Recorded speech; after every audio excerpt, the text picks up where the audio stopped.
Good evening. You're listening live to the Extreme Movie Show. I'm your host, Rob. Alongside me tonight, I have Professor Pixel, the young 20-something millennial, broadcast to you live from the Pine Hills Palace just west of Orlando, Florida. We are covering here on Extreme TV, Season 1, Episode 1 of one of the best TV shows of all time, The Prisoner from 1967, starring Patrick McGoohan as an unidentified man only going by number 6, who may or may not be secret agent man John Drake, or I should say John Drake, as he would like to say. So, Pixel, we've talked about in our Twin Peaks podcast or stream that we just finished up how that was a very creative series, how it was the basis for a lot of things coming up. Here with The Prisoner, we're taking a different approach. We're going back in time to a British show that really, I think, for me, represents what the height of television can do. To me, it's one of the ultimate TV shows of all time, and was just mind-blowing watching because it introduces a lot of themes that have to do with the human condition, no matter what background you're from, no matter what your race, creed, color, origin, all those sorts of things. And so I think it'd be very easy as we go through these episodes to take a political aspect to it, which I don't think is really necessary because so much is needed about it. And we're going to get a big, heavy dose of that here, setting up the entire season in episode 1. What's your initial take of this first episode? Well, I did not expect it to be half as fast as it was. Because when we did Twin Peaks, I made it very clear. I sat down, had my computer out to take notes as I watched the show, to mark down every little thing that happened to help us with my review. Well, I couldn't do that here because this show is one of the fastest paced shows I've ever watched. There's not a single moment where you're just relaxing. You're always watching something happen, and it leads into the next part. But as you said, the way we start, the prisoner, number 6, because I never saw his name listed anywhere, and I don't remember it said to him. So he is just number 6. Yeah, go ahead. He suddenly resigns and tries to quickly go back home, pack up his things. He doesn't give a reason. And that's what gets him in trouble because he's tailed and gassed and knocked out. And that's our opening. There's not a single word spoken, not even in the next few minutes when he wakes up in this strange village. So it's interesting because the opening gambit's pretty active, and again, there's no speaking going on, just some music playing. I think it's a Lotus he's driving. But did you notice the car that was tailing him? What kind of car it was? No. It was a hearse. Mm-hmm. So I think the symbolism here, if you want to start off with that, is he dying because he resigned? Does that mean he only lives for employment? Because it seems to be how he's treating this episode. So it's interesting because, I've seen this show a long time ago, and I've always been itching to re-see it because they did a retake of it with Jim Caviezel back around 2009, and that got a lot of poor reviews, but it really stoked my interest in seeing this again, and so I'm glad we're doing it now. But when he wakes up all alone, he's in the village, he's not in the city, so he's going from big to small in terms of population, all that. It looks like it's his study and all that too, and he doesn't, of course, I think, realize he's been gassed, and so appropriately titled Arrival is the name of our first episode. This is an actual real life place called Port Neirin in Wales. A lot of great things come from Wales, a lot of singers, some great things all wrong. And this place just is so captivating to watch in and itself. It's a character, if you will, because he's walking around, he's checking things out, he's watching the day begin. 6 o'clock, you've got sound starting up like you do in the real world, but he's like, where the hell am I? And so his spy instinct kind of takes place, and it's interesting watching him go to everything and see just people starting to set up, and he asks them, hey, where am I, what country am I in? And nobody really gives him a straight answer, but you don't feel like they're bullshitting him. So he's completely discombobulated, disoriented, and I love it. It automatically says, hey, something happened, what the hell's going on, who is this guy, why do they want him? So within a few minutes you've got this beautiful setup of something that needs to be resolved, if it ever will. We'll find out at the end. But what's neat too about it is you get, even though it's a small town, he finds out pretty quickly that there's certain, for lack of a better term, rules that are presented to him at first when he tries to call and make a number, yeah, to call headquarters or whoever he might be calling, he's not able to do it because he doesn't know what his number is to give the operator, and they won't do anything. And they go through this pretty standard sequence of calling a cab, saying, "Hey, I can only take you locally," and this lady speaks different languages, saying, "Oh, we're cosmopolitan. We have a lot of different people here." And it's beautiful because if you're going to be spending a lot of time in a place, show the place off. Don't hide it. Don't give us one great little shot and then get rid of it. This is a real life place that you can go to today, stay in. It's been around for quite some time. It's quaint, it's neat. And what I like about it too is as he's walking around, it reminds of like if you're ever at a big theme park, all the little nooks and crannies and things that are going on here too. It makes you feel like he's confined, that he's being forced and put into a system. And to me, that really stands out when he walks into the little grocery store and he tries to get a map. And the guy's like, "What do you want, color black and white?" And he's like, "No, I want a bigger one." And it's just mountains here, mountains to the north, east, west, south is the ocean or whatever, and that's it. It's just really tense. And he goes back to his place, and there's a little note with a looks like a little voodoo doll that says, "Welcome to your home from home." And it's not home away from home, but just home from home, because then the wall opens up and he notices that there's like other parts of his room there that he hadn't seen before because he woke up on the couch. And he gets a phone call saying, "Hey, I'm number 2. I'm in the Green Dome. Come see me for breakfast, and I'll explain to you what's going on here." So let me pause and let you catch up to what you think's going on or what you've noticed so far. Well, I mean, when I did obviously read the description before we started it, so I was expecting him to end up in the village. I didn't expect 10 minutes in, or no, this is 5 minutes in. He's already in the village. He's already panicking. I did not expect that. And to answer Ed Brewer's question, what's an aggressive breakfast? Well, when he goes to the Green Dome, number 2's domain, he steps in, the doors automatically open everywhere, and he goes through, and suddenly this big wall opens up, and this huge place within is just open to him. And turning from a chair, you see he introduces himself, number 2. And with the press of a button using his umbrella, he feels so cool just sitting there, it. And suddenly his tables and chairs start coming up. A butler comes in, and it's already serving the breakfast that the prisoner already likes. He's asking all these questions, but it didn't matter. It was already made. He knew what choices he was going to make that morning. It's pretty intense here because the one thing about the number 2 here that we see is he basically explains, "Hey, look, you're here. You've got valuable information in your head. We want it. We'll be nice about it. But if not, we've got other ways to get it. And by the way, you can't leave. And let me prove it to you." So it was really the essence of the conversation. But the way it's done, the way you're describing it here, Pixel, is really awesome because it's true. It's coffee or tea, India or China, either. And it just goes on with that. And when the butler pulls it out, it's already made. So they already knew these were his preferences. So that's kind of frightening that here you are not knowing where you're at. You don't know if you can trust eating the food.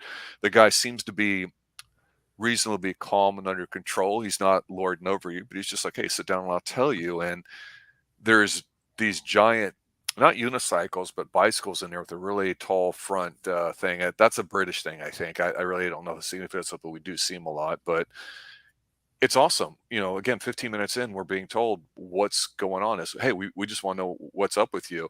And so there's this kind of, for lack of a better term, who's in charge here. And sometimes people boil that down to a pissing contest, who's more macho. That's different than who's in charge, I think. And here he gets a phone call or two from apparently his superiors. And then what's very eerie about it is when he goes through and shows them all these images of things over the years. So he's proving to him, he's sticking his balls out saying, "Yeah, we know all about you. Here's the time when you're going to go see this guy Chambers. Here's another time when you're going to go do this, and another time when we see all that." And you're like, holy crap, whoever's got him, they know, it seems like, everything. It's pretty intense. That's what I mean by an aggressive breakfast. What else did you notice about this?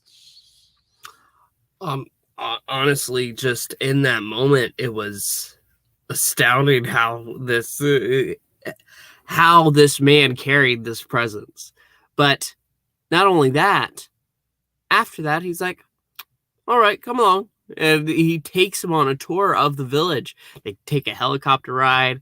Oh, this town is fully self-operational, and we have our own paper too. And you have the prisoner just making little quips from time to time, like, "Oh, you'll have to send me a copy." Uh, and ultimately, they land, and he's walking through, and there's this one moment on the tour where you see like this main plaza, man standing on a ledge, and he's with this machine, and he tells everybody to stop suddenly. And this one man, we find out later his name is Cobb, he suddenly starts to freak out and tries to run away. And that's when this giant white ball just suddenly attacks him. And he seems to disappear. So it's like the ball just takes him and then flies away. And so it resumes. And that's when the prisoner tries to make his escape.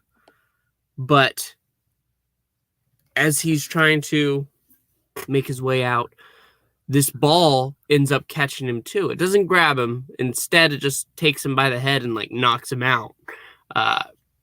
And that's when he'll wake up in the hospital. And I'm going to go ahead and stop there. Yeah. So the whole setup here is pretty interesting. But then sometimes I think when we talk about good writing, where we see stuff in a visual medium like television, there can be good writing. And the real famous line in here, as these two guys, number 6, number 2, are going about against it, it's like, he's like, I will not be pushed, filed, stamped, indexed, debriefed, whatever you want to call it. And the guy basically says, hey, sooner or later you'll tell me, or sooner or later you'll want to. And just how nonchalant he is about it, it's very intimidating, because he's not a hulking presence. He's not a guy that's trying to lord over you. He's not like Dr. Evil and everything else, so it's been lampooned since then. It's just very matter of fact, like, yeah, you're going to tell us. I mean, it's just, you either you can do it the easy way or the hard way, as it is. And I just think it's friggin' scary as hell, because again, this is, mid to late 60s. And the only thing I will place around here, politically speaking, is that obviously, as a British television show, NATO was created allegedly to stop communism from spreading, because communism had taken over a lot of places. And no matter what your politics or your background or religion or how you land on those things, communism is considered by a lot of people to be very divisive in its how easy it can take things over. And so this whole idea of being in the Cold War was not just an American thing, it was a worldwide thing. And the prisoner, I think, captures a spy who is very realistic in what he's trying to do. He's not James Bond. If anything, he's the opposite of James Bond, which we'll talk more about later. But yeah, it's great, because all the things that you think you would do in a situation like this, if you woke up in his position, again, you don't know if you like him or not, but he's sharp. He thinks on his feet really quick. We can see that. We would try to escape, right? I mean, and that's pretty interesting, because obviously a lot of people here, are they prisoners? We don't know. Some of them seem really happy. They have an old folks home that we see. It's just a matter of, where do you fit into it? And again, that kind of goes back to, you know, how much freedom do you really have? How do you express it? How much do you yield it, giving up on it? And some of these things, like I said, are just touched on, but will be touched on a little bit later also in this episode, because of this guy Cobb that we see. It's really a bad practical effect, because it looks like a gigantic white beach ball or balloon or something. It's really awful looking. And I always think of it as this giant ball of energy. And I always popped every time I saw it as a kid, because it's just silly looking, but the sound that comes along with it is one of these weird, like 1950s, 60s sci-fi sounds or whatever. And so it's kind of disgusting, but it's just a display of power. Hey, I'm going to show you everything. And it's interesting, because the bicycles that we saw while number 2 was trying to get to know him, we see that symbol on top of the helicopter that goes out, and bicycles, we think of individual freedom can go anywhere you want. It's the first thing you get as a kid that gets you into freedom. They pass by the old folks home in a boat. And I like this because different layers of society. You got old people, you got the young people, you got the cosmopolitan, you got the artisans that we see, and especially later in this episode. But as he's walking around, we're catching a little different part of what it's like to be outside, and it's like I said, shot on location, so it's just great. You really can feel with the lighting and the sense of colors and all that that you're there walking along with it. They take their time with it. But yeah, as he goes through all this nonsense, seeing this guy Cobb get absorbed or whatever, when he ends up in a hospital, this is one of the best scenes that if you're not watching, that I think is great because um, there's a huge line of people on the outside waiting to go into here, which is a it's a way of commenting on what healthcare was in Britain at the very least in the 60s, let alone what it might be today there or here in the United States, by just showing you without really making it a point. Because we watch him actually cut in front of everybody, so he has privilege because he has importance to them. But when he walks in, there's a bunch of people sitting around, and the signs, if you pause and you take a look at them, they're great. And this reminds me of what They Live did in the late 80s by John Carpenter. The most visible sign is one that says, "A still tongue makes a happy life," which is true. You keep your mouth shut, you can go a lot of places. When you open your mouth and talk, you're defining where you stand on certain things. And, what's better, to conform and not say much? And, you capture more, was it flies with honey than you do vinegar, is the old expression. And then there's another one behind the government agent, for lack of a better term, that says questions are a burden to others and answers are only for oneself. It's these little things that you don't see. And to your point, with everything happening so fast, I think in a little bit of a way, your brain is taking these things in. Even if you don't immediately recognize it, you might catch it in a later episode. So in a way, I think this is filmed kind of like a commercial where you have a lot of this subconscious stuff big flashing at you, like with scenes that go too fast that you can't consciously interpret, but your subconscious brain can still filter them out. And that's one of the little devious things about this show, because it's relentless, this entire episode. When he goes into the back office here with number two, he meets a guy there, and they're basically doing a questionnaire, if you will. And it's he's like, screw this. And he kind of has a temper tantrum and leaves, and he goes back to his place. And then there's the hot blonde French maid. She's not really French, who's in there cleaning his place up and stuff. And he yells at her. He sees the other places in there. He sees another little voodoo doll with the same message. He stares eerily at a lava lamp too. And he just gets pissed about stuff. But here's a gaslighting thing.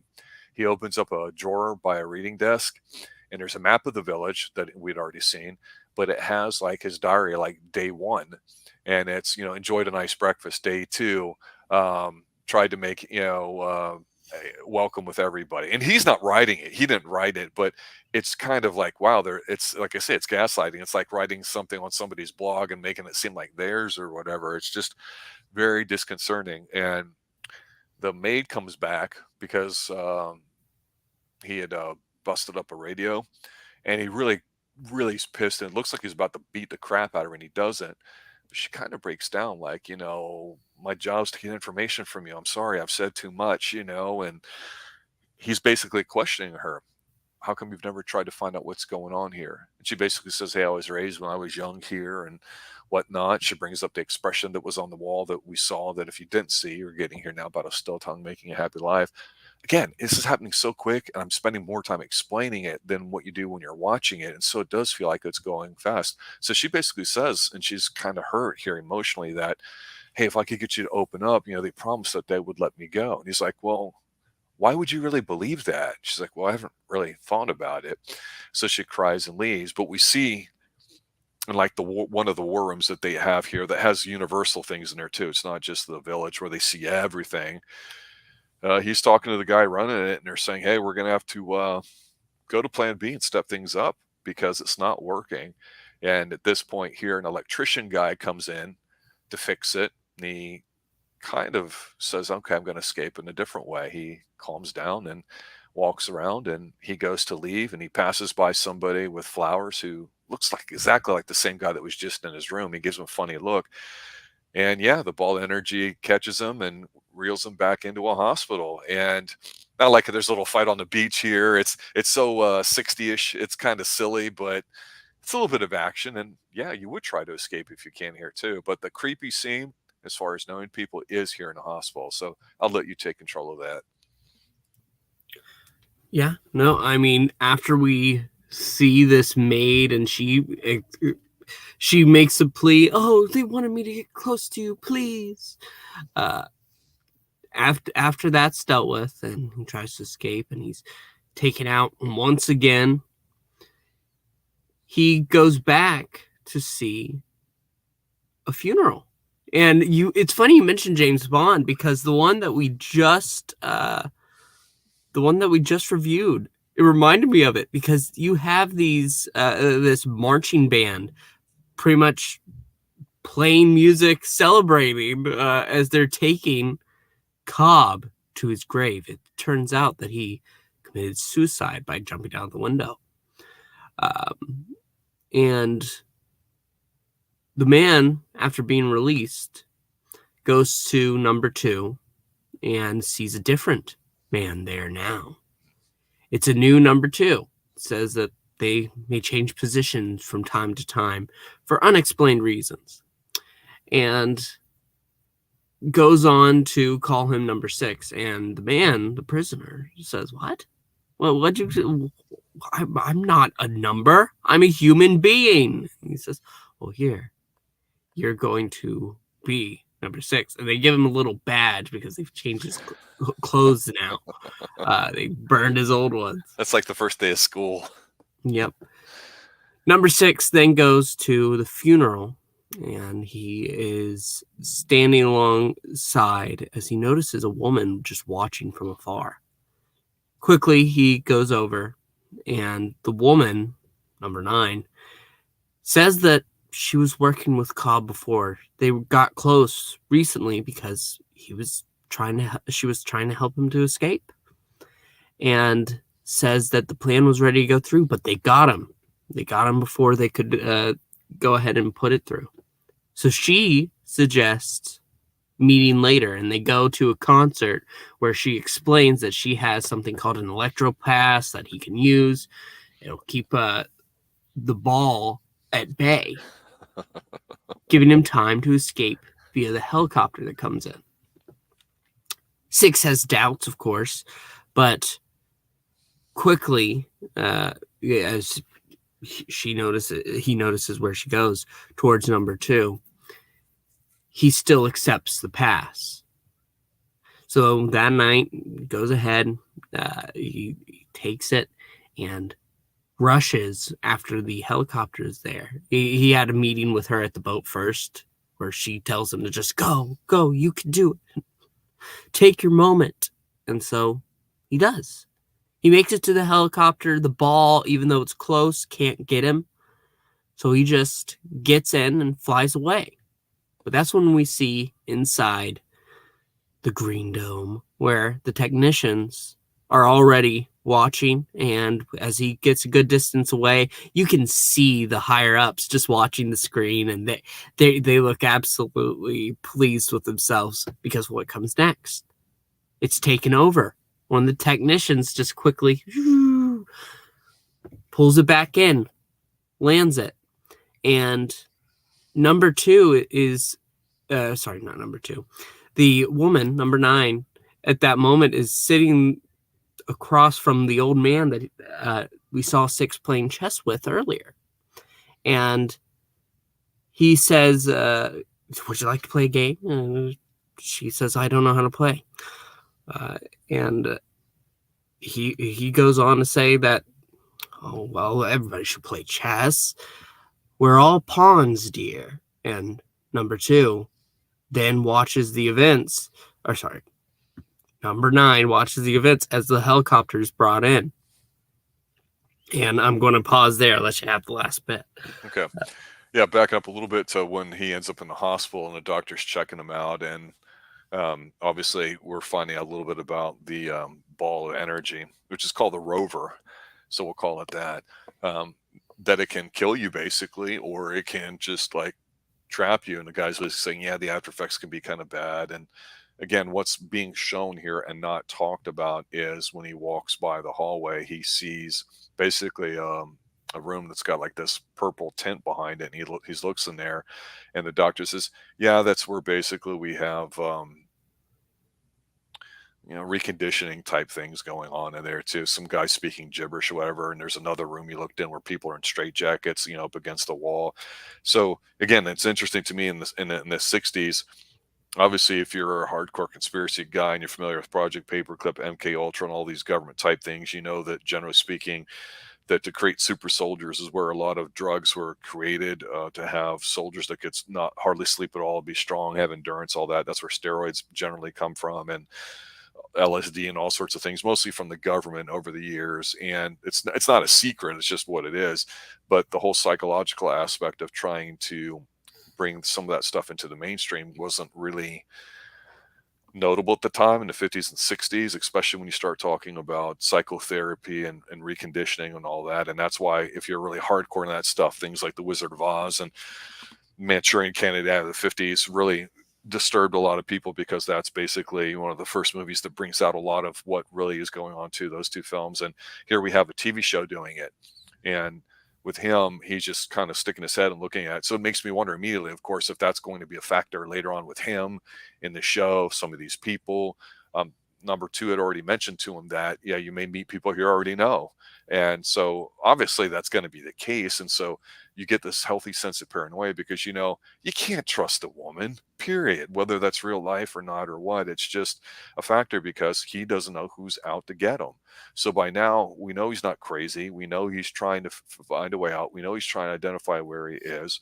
We assume that he doesn't know anything about this village, this place. We actually get a new number two who says basically like, yeah, we switch roles from time to time, but it's still the same thing. So it's like, okay, so it's another little mind fuck, if you will, as far as describing it.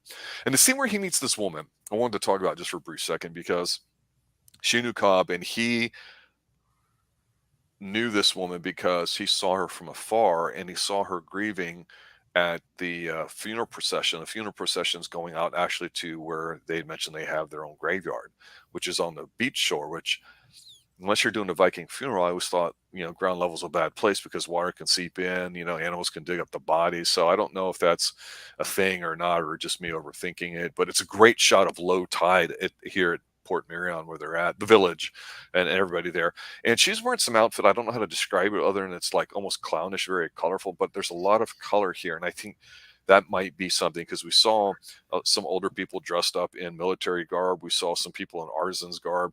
We see, like I say, a lot of different people of all ages and different fields, as it were, too. It's very diverse, very multicultural, not just in terms of ethnicities and backgrounds, but also it seems like stations in life here too. And I'm like, okay. And it's I'm gonna be blunt, say, I took it as her being a slut, because she's like, well, we only knew each other recently, so that means they were starting to be intimate. But she's like, well, how did you get the pass? And she's like, well, I knew the pilot. I'm like, well, you're just touring your way around to try to get off the island, which in her defense may be a legitimate tactic, because if you can do that, why not do it?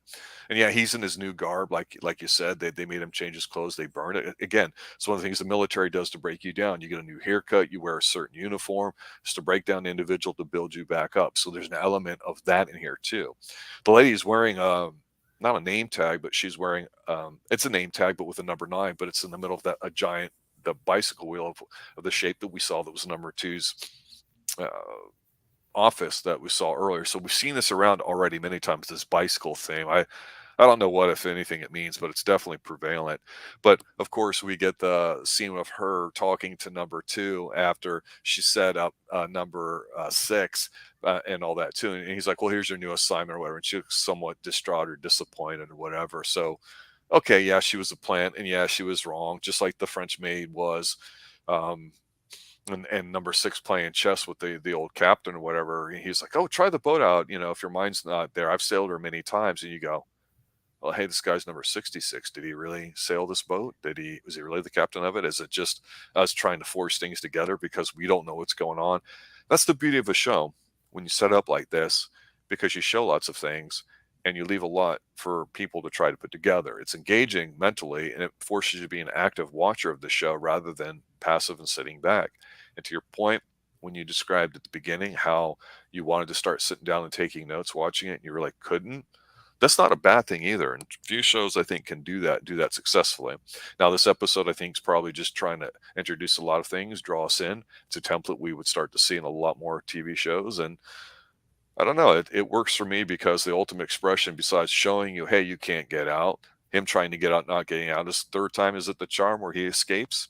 No, because to your point, he tries to fly away and he can't. But we find out that as the evil guys, number two, are watching it on the big monitor, forcing him to land, that Cobb, the guy who supposedly he knew and did seem to recognize and actually seem to emotionally open up to, supposedly he jumped to his death. We don't know that because we never saw the body.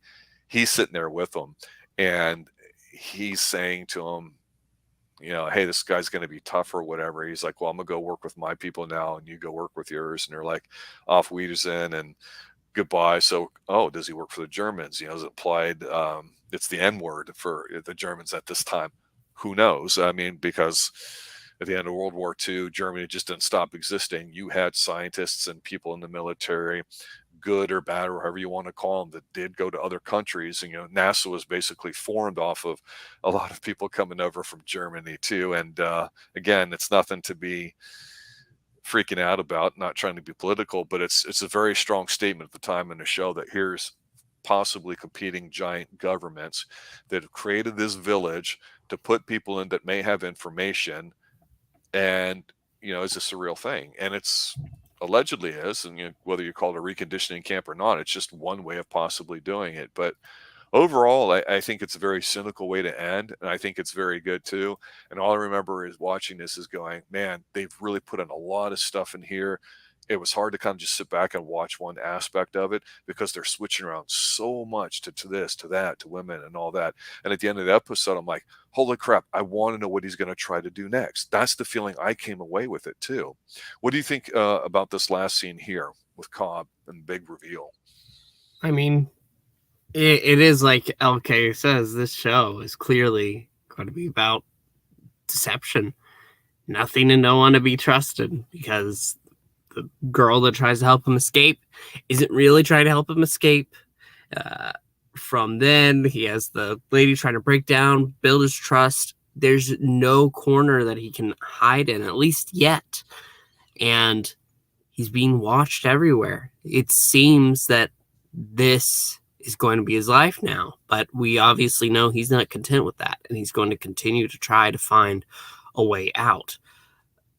It was such a strong opening with so much happening. There was never a moment where we just sat down and had breakfast, as it were, because they constantly had to be moving. And I'm wondering if it's going to keep that pace within the next episode. And I certainly hope so, because it's so cool. It's just so cool to how it's all set up, his positioning in this elaborate prison. And we obviously want him to escape, but we can't help but want to see more, figure out exactly what is going on with the higher ups. We've never seen number one still, and we obviously know there is, so we're going to have to eventually. But how can he get there? That's what I want to know. Well, I think the biggest thing that stood out to me from here in episode 1 of The Prisoner is the fact that, again, he's not using a gun. He's not got a bunch of gadgets or whatever. He's not James Bond that we've known to up to this point, and it's not a bad thing. And the British definitely have a lot of spy stuff going on, and Ian Fleming has a long, rich history with that, and others too. And we've touched on that in our current James Bond reviews too, which are getting ready to drop another one soon. Get ready for that, people. But I look at it as when you can kind of elevate what you're writing and to trying to present on screen to something that's more than just an action movie or a romance or whatever. When you get these universal themes, what's interesting is that the variation that you put on the theme can be what makes the movie or TV show in this case attractive. So, love story, boy meets girl, if a boy's going to end up with a girl, there's always got to be a challenge because you just don't go from A to B, without something. That's just how it is. There's a price to pay for everything. That's the universal law. So let's say you paint that up in a culture about something like in Asia, where if you like somebody, the way it's socially acceptable to express that may be done differently. And we can talk about courtship rituals and all those kinds of things. It's like that with business too. Japan has their own way of dealing with business that's different than the Middle East, than America and all that. And here in America, we like to pound our chest and talk about freedom and liberty and all that, the ability to do what we want to do, when we want to do it, and how we want to do it. And I think that's just something that no matter where you live or what you do, it's very appealing. But I think that, again, here, you're in a village, you have all your potential needs and wants there to village. Maybe you have a mate. Maybe if you're an old person, like we saw there, they have an old folks home, and even play chess with somebody that looked like he was of importance at some point in his life.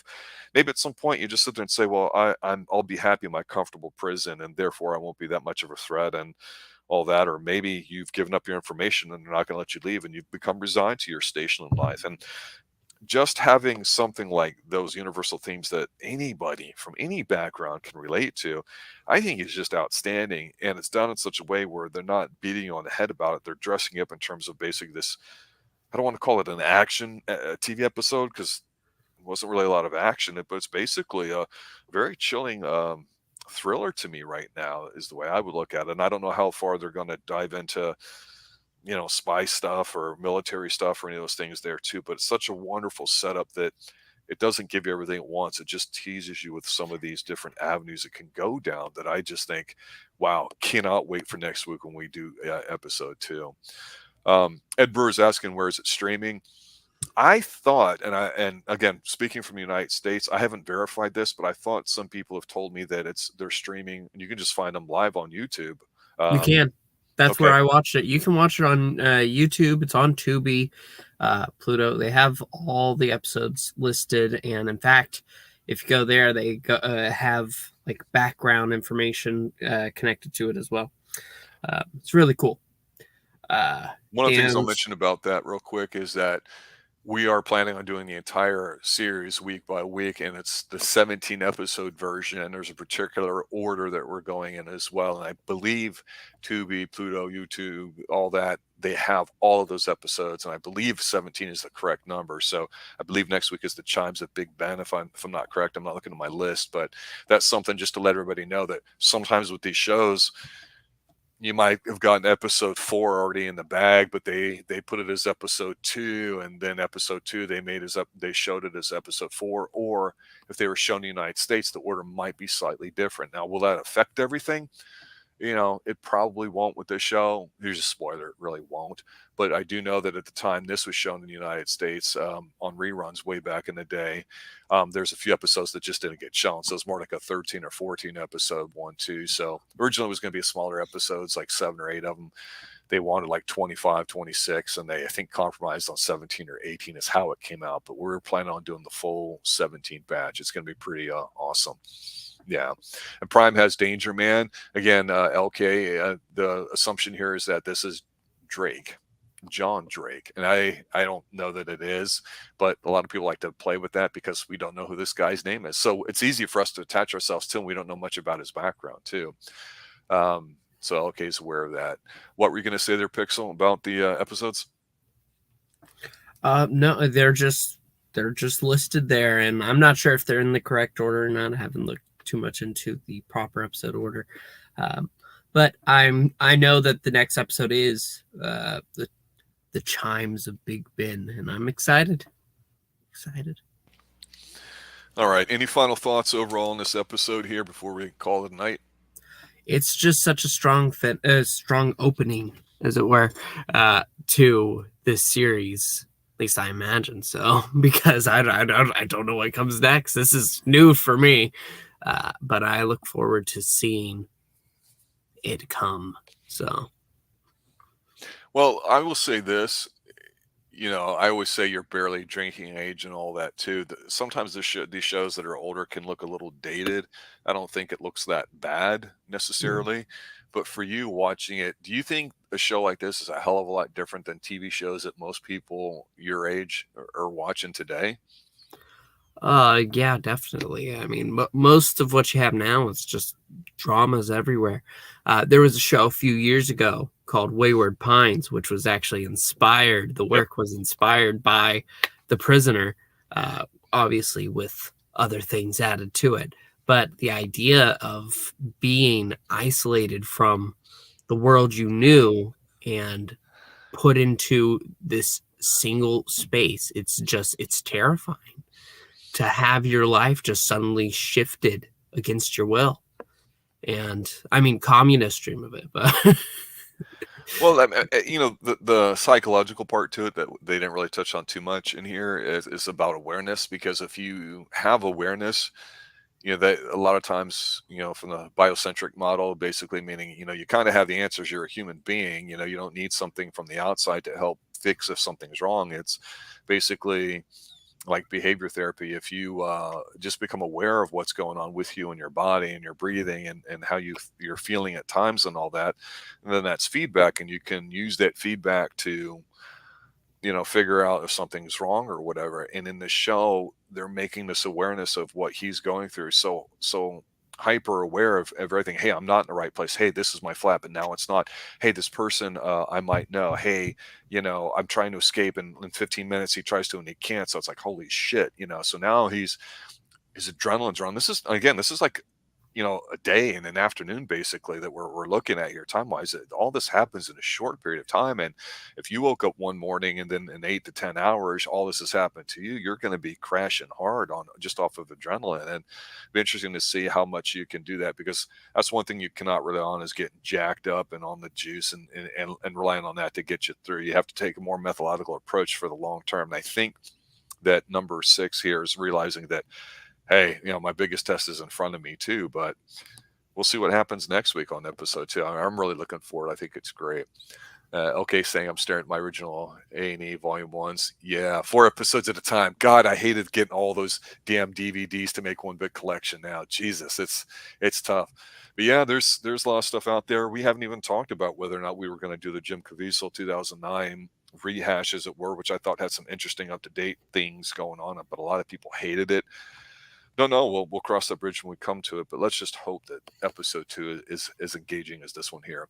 All right, going through the comments, I don't see anything else here that we haven't addressed. So let me just say thanks for everybody showing up.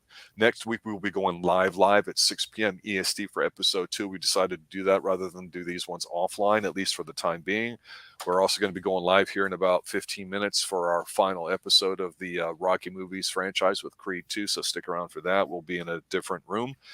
And then we'll see what that takes us next week. But if you guys have not seen this episode, you want to get caught up, check it out. Like I said, it's on Tubi, it's on YouTube. It's definitely worth it. And then episode 2 for next week that chimes at Big Ben, that's going to be what we're talking about. So hope to see you guys all then. Tune for Pixel. For everybody here involved in the Xtreme Movie Show, I'm your host, Rob. Have a good night. And as always, stay extreme. be seeing you. Be seeing you. Yeah. Damn it. That's a good one. That's a great sign off. Be seeing you. I love it. Good night, everybody.